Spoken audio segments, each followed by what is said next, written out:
He nursed Cowboy back to health, unaware he was the millionaire behind the town's only hospital. "Hey, are you still breathing?" The man on the porch didn't answer right away. Clara Bennett dropped to her knees beside him, her cotton nightgown clinging to her legs, soaked by the rain.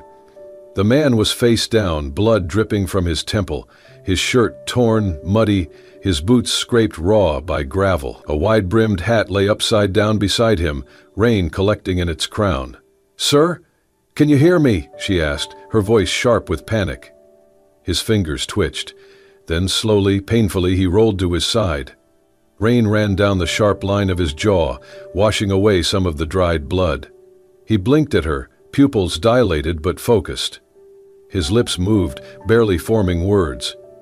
"Do not call the cops." Clara froze. "What?" "You need a hospital. No, just one night, please." She looked around. The woods beyond the barn were quiet, but not in a peaceful way. Quiet like something was holding its breath.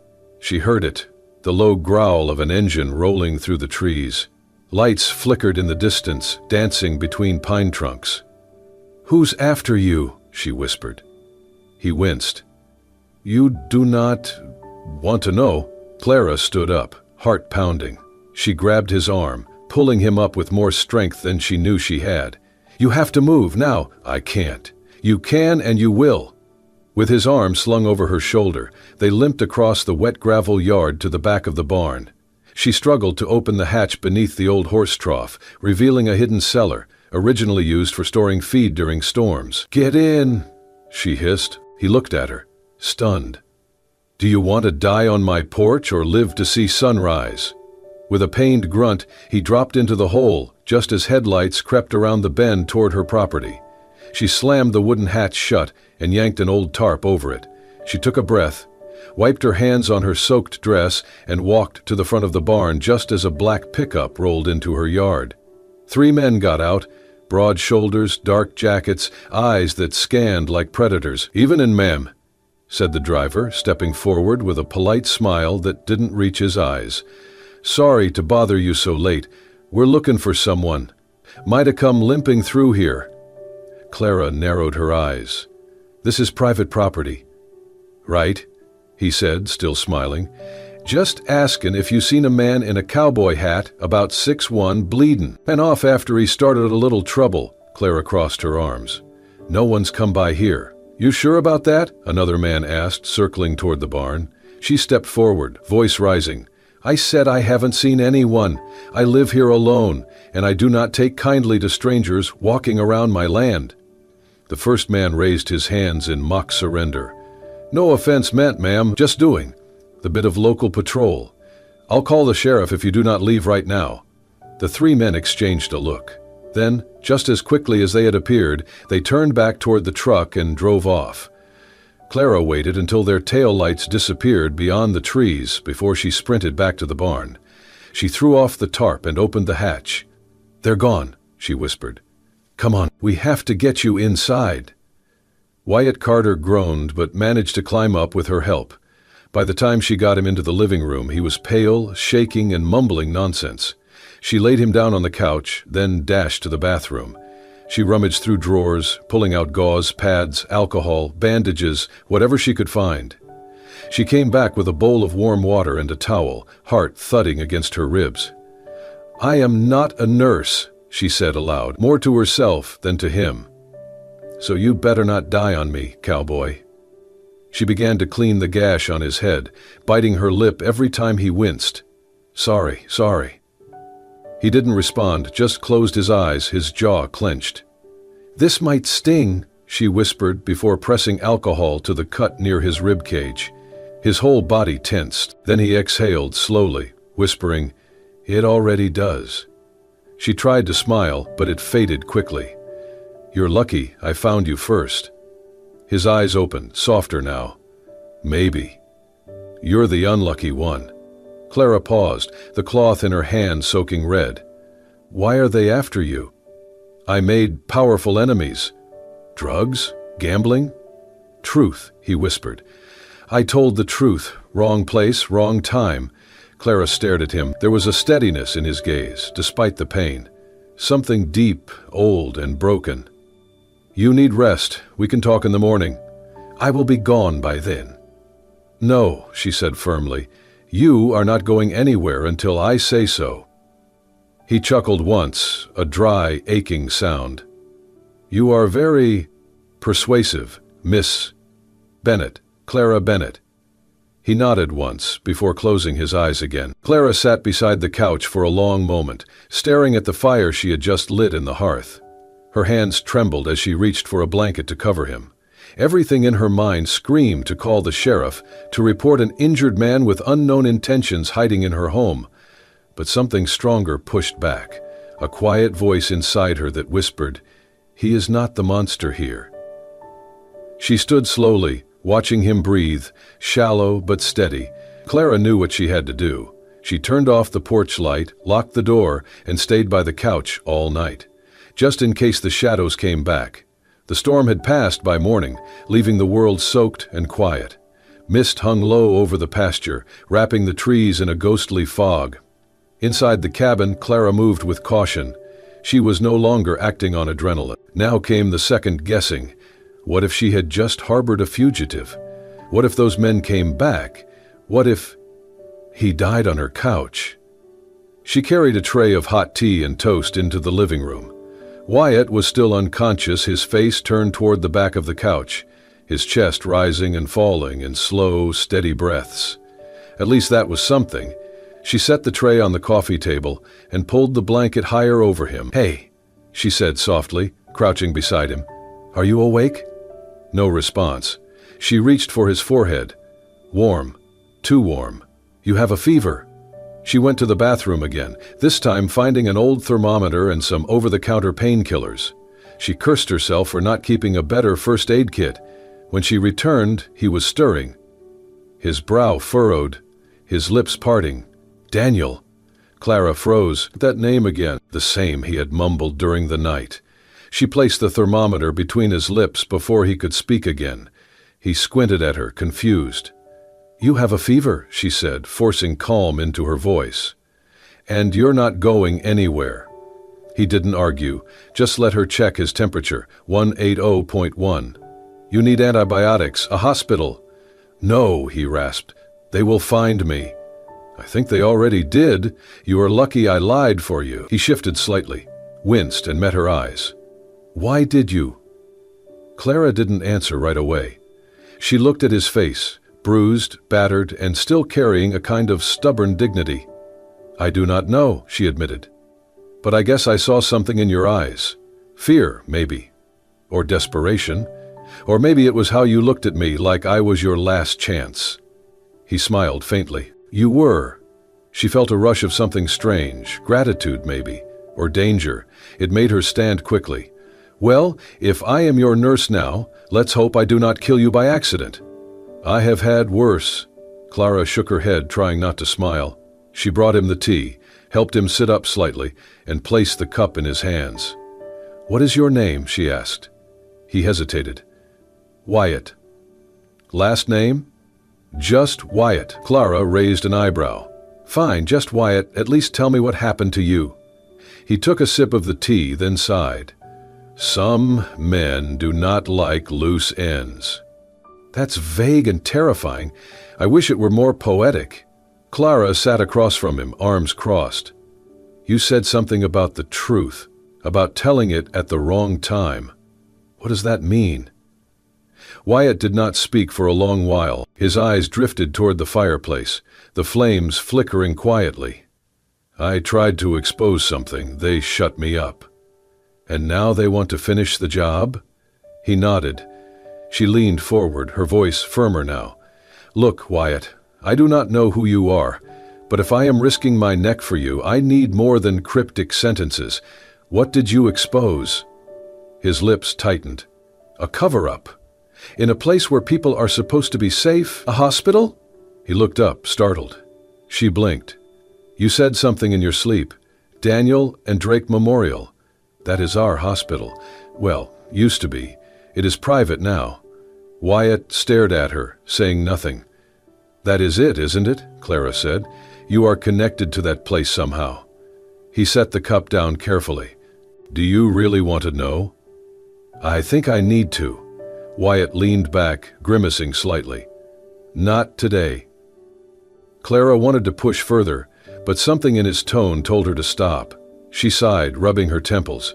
"All right," she said, "but if men with guns show up again, I expect answers. I will not let them hurt you." She studied him. "You say that like it is a promise you have made before." "I have." The room fell into silence. The fire crackled softly. Outside, birds were beginning to sing again, as if the world had already moved on. Clara stood and pulled the curtains closed. She turned back to Wyatt, who looked smaller now in the glow of morning, not weak, just human. "I'll make you some soup. It is the only thing I can cook that won't kill you." He gave a half smile. "That is a good start." As Clara walked to the kitchen, she realized her hands were still trembling, but her heart, for some reason, had steadied. She did not know who Wyatt really was, not yet, but something told her that this man, this bleeding stranger on her couch, was about to change everything. 2 days passed. Wyatt was healing, slowly. The swelling on his jaw had gone down, the bruises fading from deep purple to dull yellow. Clara had helped him move to the spare room, though he insisted on limping around the porch, breathing the pine-heavy air, insisting the movement helped clear his head. She let him, though she kept a wary eye on the horizon every evening. She still had no clear answers. He remained evasive, polite, but guarded. He ate what she made, thanked her without fail, even offered to chop some firewood when his strength returned enough to lift an axe. He was, in many ways, the perfect guest, but he was also a man shaped by shadows. One morning, Clara found him outside tending the fence line, using spare wire and a pair of rusted pliers. "You do not need to work," she called from the porch. Wyatt looked over his shoulder, his eyes squinting against the rising sun. "Not much else to offer but muscle," he said. "You could offer your real name." He smiled but did not answer. Clara sighed. She walked down the steps and leaned against the fence post beside him. "You talk in your sleep," she said quietly. "I know. You keep saying Daniel. And something about they knew the dosage was wrong. What was that?" Wyatt's hands froze on the wire. For a long moment he said nothing. Finally he spoke, voice low. "Daniel was my brother." Clara blinked. "Was?" "He died in a hospital. Not because of an accident, not because the illness was too strong. He died because someone cut corners and lied about it later." She stared at him. "Drake Memorial?" Wyatt nodded once. "Were you a patient there too?" "No." He met her eyes. "I built it." Her breath caught. Before she could respond, the morning silence shattered. The guttural roar of engines tore across the open fields. They both turned sharply. Beyond the fence line, 3 black trucks barreled toward them, wheels churning up thick clouds of dust, sunlight glinting off their metal frames like hungry predators closing in. Clara's breath caught. Wyatt dropped the pliers, his body stiffening, jaw clenching. "Inside, now!" he snapped. Voice like a whip crack. "You're not going out there alone," she protested. "I'm not giving them another shot at you. I'm not the one they want." "You will be if they think you're with me." Already one of the men had spotted them, his arm thrusting out the window, pointing directly at them. "Go!" Wyatt barked again. Clara spun on her heel, bolting, not for the house, but for the barn. She hurled herself behind the heavy door, heart pounding in her ears. Peering through the crack, she saw Wyatt in one fluid motion swing himself onto the back of a nearby mare. No saddle, no bridle, only raw instinct and desperate urgency. He slammed his heels into the mare's sides. The horse shrieked and lunged forward. Wyatt clung tight, the reins whipping wildly as they exploded across the open field. The trucks tore through the outer fence, splinters flying like shrapnel, tires screamed against the earth, engines howling with rage. A sharp crack rang out. One of the men had fired a warning shot. Clara gasped, ducking instinctively, her fingers digging deep into the splintered wood. Wyatt hunched low over the mare's neck, whispering something only the horse could hear. Together they thundered down the slope, hooves pounding the ground, water spraying in silver arcs as they crashed through the shallow creek. The trucks fishtailed behind them, skidding over the muddy banks, their tires spitting rocks and dirt into the air. In the lead truck, a man leaned out, the revolver glinting coldly in the sunlight. Travis Blackwell. Wyatt's eyes cut sharply to the woods ahead. No hesitation. He yanked the reins hard. The mare veered sharply, muscles straining, and plunged into the dense trees. Fog twisted between the pines, cloaking them like a living thing. Within seconds, Wyatt vanished into the mist. The trucks skidded to a halt at the forest's edge, metal groaning. Doors slammed open, boots hit the ground. They went in on foot, guns drawn, voices barking orders. Clara stood paralyzed, her breath ragged, her heart beating so loud she was sure they could hear it. 10 minutes, 20. Then, a sharp, raw cry tore through the valley. Without thinking, Clara ran. Branches clawed at her face, mud sucked at her boots, but she didn't stop. She tore through the woods, up the slippery slope, and there they were.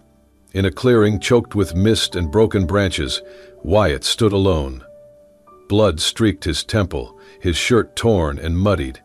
One of the attackers writhed on the ground, clutching his ribs. The other two stalked toward Wyatt, guns drawn. 3 against 1. Wyatt didn't flinch. With a primal roar, he launched at the nearest man, tackling him so hard they both smashed into the mud, fists flying. Grunts, curses, the thud of bodies hitting earth. But behind him, click. "Enough," Travis growled, his voice low and deadly. Wyatt froze, chest heaving. Clara pressed herself against a tree trunk, a silent scream trapped in her throat. Then sirens, high and sharp, cutting through the mist like a blade. Travis swore viciously. The men scrambled, dragging their wounded companion, sprinting through the trees toward the trucks. Engines roared back to life. Clara stumbled forward, her legs trembling. Through the fog, flashing blue lights slashed the air. 2 patrol SUVs skidded to a halt, deputies leaping out with weapons drawn. Wyatt, battered and bloodied, dropped to his knees, hands raised. The older deputy with the gray beard narrowed his eyes, then slowly lowered his rifle. "Son of a gun," he muttered. "That really is Wyatt Carter." Clara's world tilted. Carter? As in Carter Memorial Hospital? She staggered closer, seeing Wyatt clearly now. No defenses left. No more secrets. Only truth, raw and undeniable. Clara stood frozen as the name echoed in her head. Wyatt Carter. She had heard it before, in whispers, in faded headlines, in town gossip about the mysterious man who built Carter Memorial Hospital and then vanished. Some called him a fraud, others a martyr. No one really knew. She had thought Wyatt was just a drifter, a man running from something personal. But this was a storm decades in the making. As the deputies helped him toward their SUV, Clara stepped aside, heart pounding. Wyatt looked at her once, his expression unreadable, carrying the weight of 1,000 truths left unspoken. "Ma'am," the older deputy said, tipping his hat, "we'll need your statement." She nodded. "Of course." Wyatt was taken in, not cuffed, but clearly not free. Clara followed in her truck, gripping the steering wheel so tightly her fingers ached. At the station, she sat in the waiting area, numb. After a while, the deputy returned. "Looks like that cowboy you've been hiding isn't just anybody. That's Dr. Wyatt Carter." Clara blinked. "Doctor?" "Harvard-trained, founded Carter Memorial, ran it until things went bad. There was a death, his younger brother, Daniel. Supposed overdose. The board blamed Wyatt. He disappeared. Some folks thought he took his own life. Turns out he just went underground." Clara barely heard the rest. Her mind spun. Later, she was led to a small room where Wyatt sat, bruised and bandaged. He looked up as she entered, silent. She closed the door behind her. "You lied to me."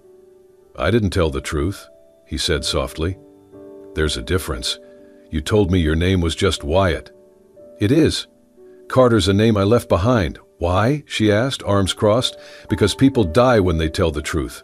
I tried to protect Daniel. He found problems in the hospital's pharmacy records, falsified data, dangerous mistakes. He brought it to me. I said I'd shield him. The next day he was dead." Clara's breath caught. They called it an allergic reaction, but someone changed his file after he died. He wasn't even supposed to be on that medication. "Who did it?" she asked. "Travis Blackwell, and 2 others on the board. Daniel had found proof they were cutting corners and stealing money. Why not go to the police? I did. They said I was grieving. I tried to go public. The board turned the narrative against me. Within a week I was ruined. So I disappeared, to gather proof, quietly." "Until they found you again," Clara said. Wyatt nodded. "Travis must have realized I was back in Red Hollow." Clara looked away, wiping at her eyes. "I would have helped you if you'd told me. I didn't want to drag you into this." "You already did." They fell silent for a long moment. Then Wyatt spoke, voice softer. "I didn't think I'd survive that night. I was ready to die. But then, you opened the door." Clara swallowed. "You saved my life too, Wyatt, even before I knew who you were." He looked up, exhaustion in his eyes, but also truth. "I still don't know everything," she said, "but I know you're not the villain they made you out to be, and I know you loved your brother." Wyatt's jaw tensed. He nodded. "I'll help you," Clara said. "We'll finish what Daniel started."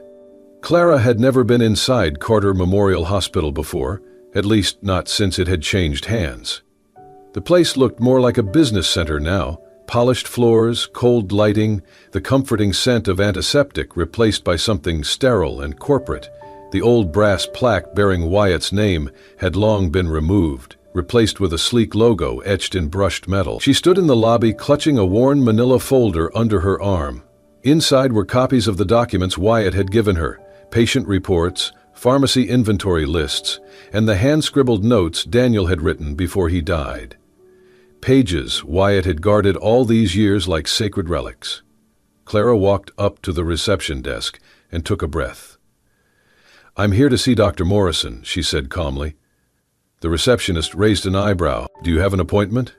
"No, but he will want to see me. It is about Dr. Wyatt Carter." The receptionist paused.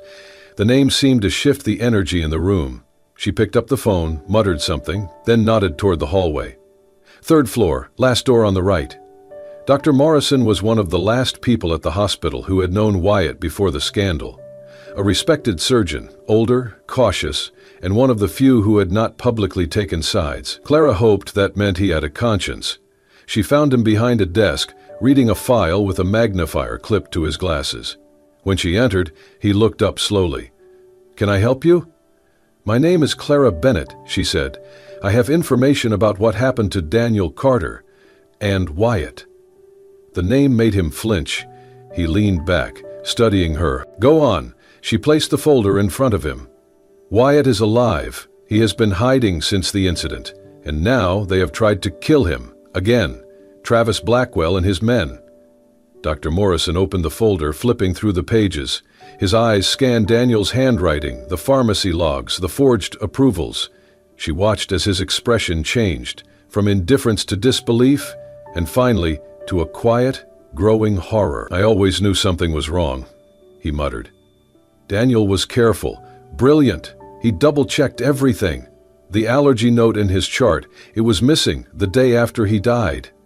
Clara sat down across from him. "Wyatt needs someone to verify this, someone who still has credibility." Dr. Morrison looked at her. "And you?" "I am not a nurse. I am not a doctor. I am just a woman who found a bleeding man on her porch and decided not to let him die. I did not know who he was, but now I do, and I believe him." He studied her for a moment, then nodded slowly. "I kept copies of the old staff reports. The board forced us to destroy everything, but I had already saved them. I never knew why, but maybe this is why." Together they sifted through files, piecing together old rosters, medical logs, and emails.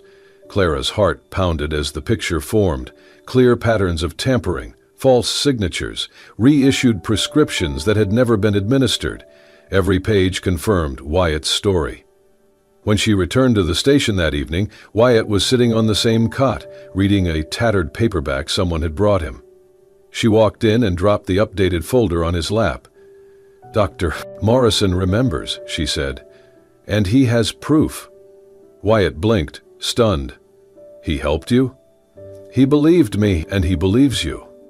He exhaled, leaning forward, flipping through the papers. His hands trembled just slightly. This is it, he whispered. This is what I needed 5 years ago. Clara sat beside him. Then let us make sure it does not get buried again. They spent the next few hours working together, Wyatt guiding her through names, dates, connections. Clara typed everything into a clean timeline on her laptop, while Wyatt annotated documents, highlighting each forged signature, each altered dosage order, each person who had played a part in covering up the truth. When they finished, Wyatt leaned back, exhausted. I never imagined I would get this far. Why not? Because the world moves on. People forget. They let things fade. Justice is a slow, brutal thing, and by the time it catches up, most have stopped looking. Clara looked at him, her voice quiet. Then it is a good thing you had someone still looking. Wyatt turned his gaze toward her, and for a long moment he said nothing. Then finally he spoke. You should not have had to do this. No, she agreed, but I would do it again. He reached for her hand, fingers gently brushing hers. Thank you.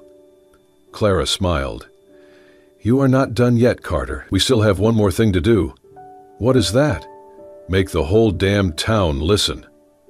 That night, Wyatt drafted a letter, a statement of truth, written in his own hand, detailing everything from the day Daniel died to the day he was left bleeding on Clara's porch. Clara, with her steady typing and sharper instincts, turned it into something powerful, personal, factual, devastating.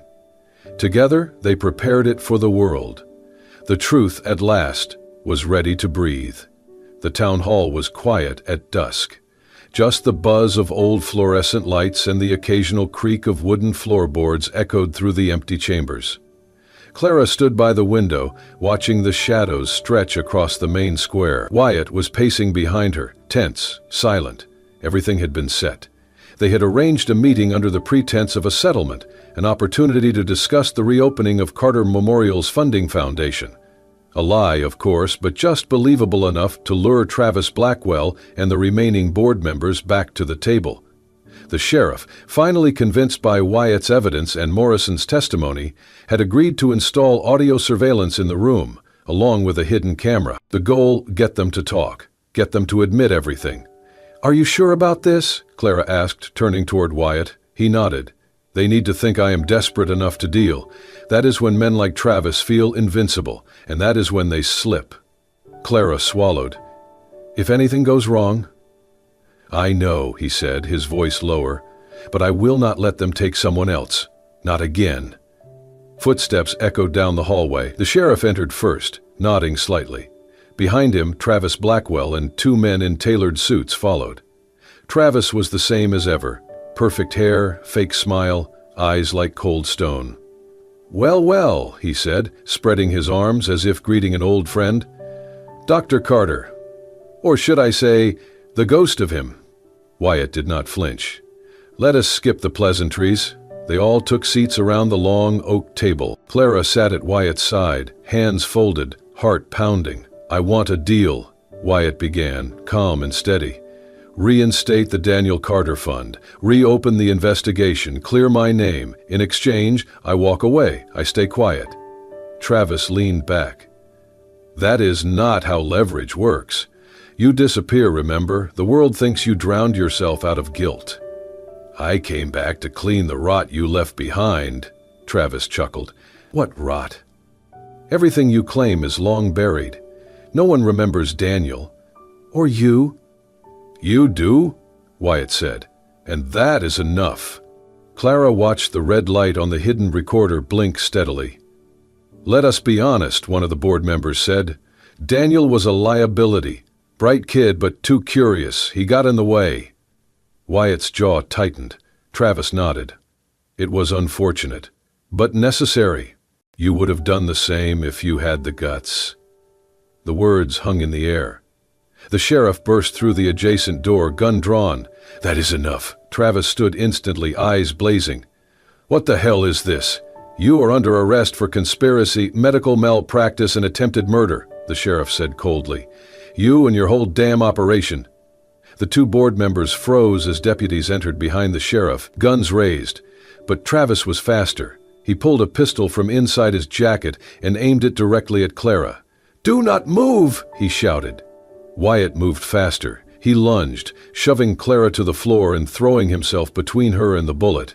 The shot rang out, a sharp, deafening crack, and Wyatt stumbled, clutching his side as he dropped to one knee. "Wyatt!" Clara screamed. The sheriff fell backward, his gun skittering across the floor. The deputies rushed in, restraining him as Wyatt collapsed fully. Blood was spreading across his shirt. Clara crawled to him, her hands already pressing against the wound. "Stay with me. Wyatt, please." His eyes fluttered open. "Still, hate getting shot." "Shut up, save your strength," she whispered, choking back a sob. The sheriff knelt beside them, radioing for paramedics. "They're on the way. Hold on, son." Wyatt's hand reached up, gripping Clara's weakly. "Did we get them?" She nodded, tears streaming down her cheeks. "We got 'em all." A faint smile tugged at his lips. "Good, Daniel can rest now." Then his head lolled back, unconscious, as sirens screamed in the distance. Clara clung to him, shaking, whispering promises into his ear. Promises that he would not die, that he would come back, not just for her, but for everything they had fought for truth, for justice, for Daniel. The ICU room was cold and far too quiet. Machines beeped in steady rhythm beside Wyatt's hospital bed, each tone a reminder that he was still alive, but just barely. Tubes ran from his arms and nose. A monitor tracked his heart, slow and stubborn. Clara had not moved from her chair in 24 hours. She sat with her back straight, hands folded tightly in her lap, eyes fixed on Wyatt's face. His skin was pale, lips cracked. They had removed the bullet, but the damage had been deep. The doctor told her the next 48 hours were critical. Clara had nodded silently, then returned to her post, vigilant, unblinking. She had refused to go home. A nurse brought her coffee. Another offered to bring in a cot. Clara declined both. She could not leave him, not now. Not after all they had survived. Not after the look in his eyes when he asked if they had gotten them. She had said yes, but she had not told him what else she had gotten. His full story, the public's attention, and the truth, now roaring like wildfire through Red Hollow and beyond. The sheriff had held a press conference that morning using the recordings Wyatt and Clara had gathered. Dr. Morrison had corroborated every word. Multiple former employees had come forward, sharing what they had once feared to say. Travis Blackwell and the two board members were denied bail. Investigations were underway at both state and federal levels. Wyatt's name had been cleared in less than 12 hours, but Wyatt was still silent. Clara pulled a folded letter from her coat pocket. It was old, yellowed and creased. She had found it in Wyatt's duffel bag, buried beneath the folders and evidence he had carried all these years. It was addressed to, "My brother, if I cannot say goodbye." She unfolded it, her fingers trembling, and began to read aloud. "Daniel, I was supposed to protect you. That was always the deal. Big brother watches your back. But I let you walk into that storm alone. I believed the system would do the right thing. I was wrong." Her voice cracked. She paused, swallowing hard. "They tried to silence me after you were gone. Tried to make me forget you, but I never did. Every step I took since the day they buried you, I took for you. I became a ghost not because I wanted to disappear, but because I needed to haunt them until they broke." Clara looked at Wyatt's still face. "I found your letter, Wyatt. I read it. I think Daniel heard you. I think maybe he forgave you long before you forgave yourself."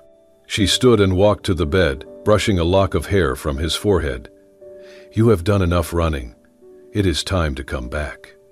A minute passed, then another. Then, slowly, his eyelids twitched. Clara's breath caught in her throat. "Wyatt?" she whispered.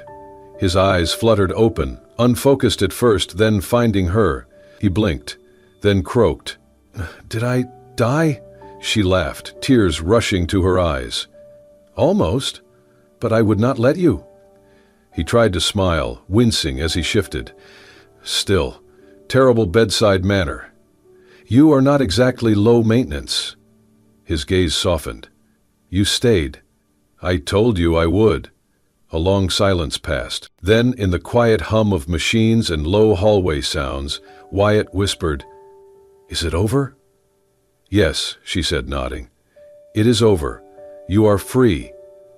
Wyatt looked away for a moment. "I do not know what to do now. I spent so long fighting. I do not know how to live." Clara leaned forward, took his hand. "You start small, one day at a time, maybe with coffee, and a sunrise, and someone who refuses to give up on you." His fingers closed gently around hers. "I do not deserve that," he murmured. "Yes, you do. Not because of who you were, but because of who you became." His eyes glistened. "I used to dream about getting justice," he said.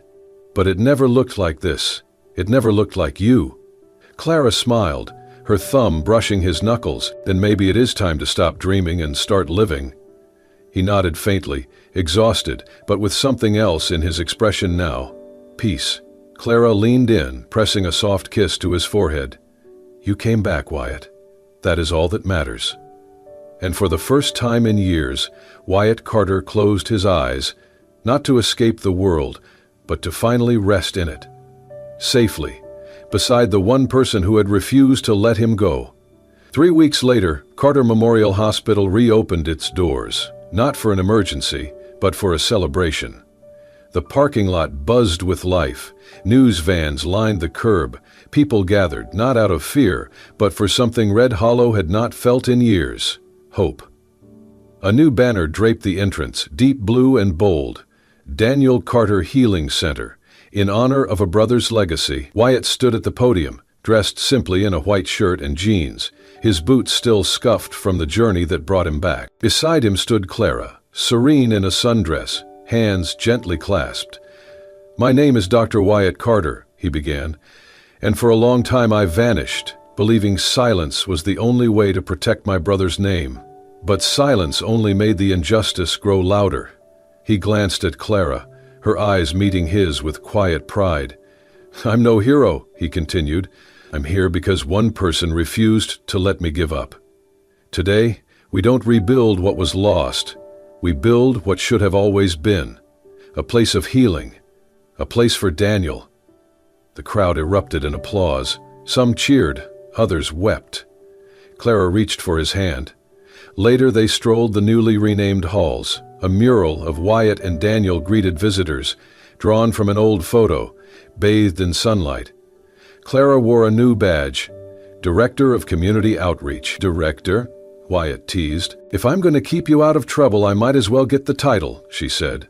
He smiled, wincing slightly. Though his ribs still ached, the pain had faded into something bearable, like the past itself. "I never thought I'd come back." "Why did you?" she asked. He paused at the mural. "Because Daniel deserved more than my silence, and you deserved more than a goodbye." "You gave us both everything," she said. "Now the rest is yours." He looked at her, his voice soft. "I want more than this center, Clara. I want a life. With you." "You already have it." As sunset approached, Clara's eyes wandered toward the hills. "You still have that horse?" Wyatt grinned. "Always." They left the hospital as the last golden light spread across the valley. At the ranch, 2 horses waited, Wyatt's old companion and another saddled beside her. Clara smirked. "You planned this." "I hoped you'd say yes." They rode together into the open fields, wind brushing their cheeks, thistles dancing in the breeze. The same ridge where Wyatt had once fallen now carried him home, not as a fugitive, but a man restored. "This is where you almost died," Clara said. He nodded. "But it became the place I came back to life." They crested the hill, looking out over Red Hollow. The hospital's new sign glowed in the distance, catching the fading light. Wyatt slowed his horse and turned to Clara. "I chased justice for so long, I forgot how joy feels. You reminded me." Clara reached across and took his hand. "No more running," she whispered. "Not ever again," he said. And as the sun dipped below the horizon, Wyatt Carter and Clara Bennett rode into the twilight, not as broken souls, but as two hearts healed and whole, ready to live the life they had fought so long to earn together.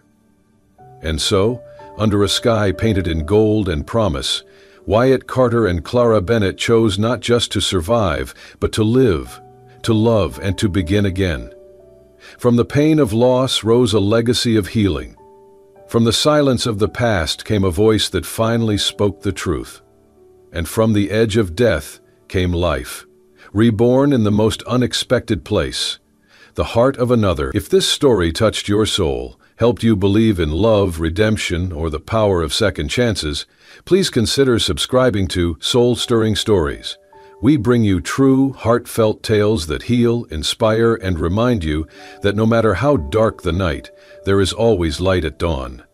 Hit the subscribe button, turn on the notification bell, and never miss a story that could change your day or even your life. Until next time, stay kind, stay strong, and keep your heart open. Soul-Stirring Stories.